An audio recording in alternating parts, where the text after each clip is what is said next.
momento em que eu me tornei redator lá em 2017, o mercado ele já existia, já tinha assim, ele vinha crescendo gradativamente por conta da internet e tal, por conta das empresas perceberem que precisavam investir em estratégias de marketing digital, em estratégias de marketing de conteúdo. Então já existia um mercado que estava crescendo gradativamente. E aí, em 2020, veio o quê? A pandemia. Tá? E aí a pandemia, infelizmente, ela deu uma rasteira em muita empresa. Uma rasteira no sentido de que muitas tiveram que fechar as portas, porque não conseguiram se manter, outras tiveram um prejuízo muito grande e agora estão correndo atrás desse prejuízo, e outras, a minoria, não teve tanto problema, ou conseguiu se adaptar rápido. Esse último grupo, que não teve tanto problema, por que eles não tiveram tanto problema? O que tinha, qual era o diferencial que essas empresas tinham em relação às outras que sofreram, que fizeram com que elas conseguissem passar pela pandemia, se não de maneira confortável, mas pelo menos mais tranquilo? O digital. Elas tinham estruturado canais digitais de captação de clientes e vendas de produto e serviço. Então, elas já trabalhavam no digital de uma maneira madura, estruturada e estratégica. Quando veio a pandemia, o que elas fizeram? Algumas que ainda tinham alguma coisa presencial migraram para o online. E outras que já eram totalmente online ganharam mais dinheiro ainda. Eu lembro, eu sempre gosto de contar essa história porque acho que é emblemática.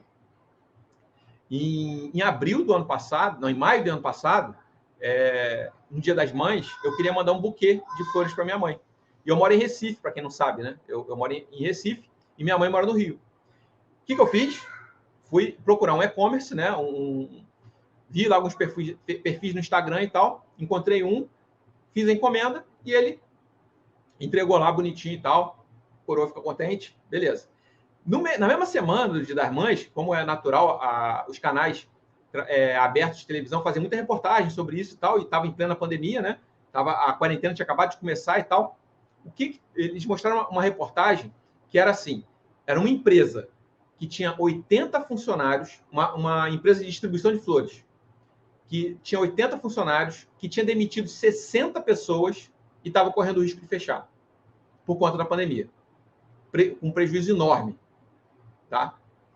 Na outra ponta, eles mostraram um e-commerce de envio de flores que só existia no digital, que desde o início da pandemia tinha crescido 300%. Eu não esqueço até hoje o número. Ele tinha crescido 300% do início da pandemia, assim, de março até maio, que foi o Dia das Mães, né, ele teve um pico de 300% de aumento de vendas. Por que isso é emblemático? Porque a pandemia bateu muito em quem só dependia do presencial, do físico. Então, aqueles negócios que até sabiam que eu preciso estar na internet, eu preciso usar a internet. Aí tinha lá um perfilzinho no Instagram parado, que fazia um conteúdozinho de vez em quando. Tinha um site, um blog, ou nem tinha blog, tinha só site lá, pegando mosca, né? Criando teia de aranha e tal. Essa galera sofreu horrores e muitas fecharam. Aquelas que tinham já uma presença digital, já tinham uma estrutura digital, migraram e conseguiram realmente fazer acontecer e continuar vivo. Um exemplo disso, uma grande empresa que conseguiu fazer isso foi o WhatsApp. O WhatsApp é um curso de inglês do Flávio Augusto e eles tinham escolas presenciais só, né? Mas eles tinham também um EAD já sendo montado. E eles conseguiram fazer essa portabilidade rápida para o EAD. E aí você pode dizer, mas é uma grande empresa, tem muito dinheiro e tal, não sei o quê. Aí é fácil, né? Não. Aí é difícil. Sabe por quê? Não é que seja mais difícil, mas é mais complicado pelo tamanho da empresa e pela logística envolvida. Se eu tenho uma empresa pequenininha, se eu tenho um curso de inglês, que eu tenho meia dúzia de salas no presencial, com 50, 100 alunos, e meia dúzia de professores trabalham para mim, eu rapidamente consigo estruturar um EAD e jogar todo mundo para online. Imagina alguém que tem milhares de alunos em nível nacional. E eles conseguiram fazer isso, porque já tinham uma estrutura. Tá? Então, assim, são exemplos para vocês, para contextualizar o que aconteceu durante a pandemia. Beleza. Então, durante a pandemia, as empresas que não tinham ainda a certeza que precisavam ter uma presença forte no digital, se convenceram. Se convenceram plenamente. Tá? E eu já vou fazer o link com a nossa profissão, com o redator freelancer. Se convenceram plenamente que precisavam ter no digital, um digital bem estruturado, até para sobreviver para as próximas crises, porque aqui no Brasil, né, crises são cíclicas. Então, até para se proteger das próximas crises e até para sair da pandemia com algum saldo positivo nisso, ou pelo menos fazer uma retomada de uma maneira mais estruturada. Então, do segundo semestre de 2020 e do primeiro semestre desse ano, o que a gente viu, quem acompanha, né, como eu, o mercado, uma correria para digitalizar a empresa. Eu tenho alguns clientes que são agências de marketing, que fazem esse tipo de trabalho, de estruturar site, blog e tal, não sei o que, eles falaram que nunca tiveram tanto orçamento sendo pedido em tão pouco tempo.